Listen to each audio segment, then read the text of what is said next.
বন্ধুরা, আজ আমি আবারও চলে আসলাম একটি নতুন ভিডিও নিয়ে।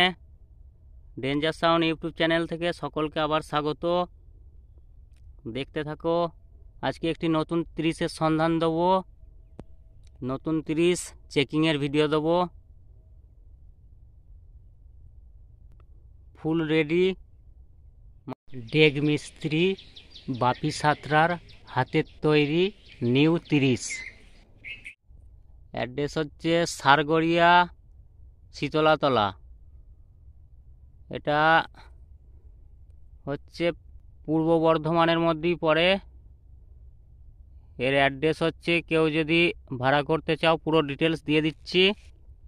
সারগড়িয়া শীতলাতলা বলতে ধাত্রীগ্রাম থেকে 3 কিলোমিটারের রাস্তা। এটা বর্ধমান ধাত্রীগ্রাম রোডের মধ্যে পড়ে। ফোন নাম্বার দেওয়া থাকবে, যোগাযোগ করে নেবে। বাজার ভিডিও দেবো,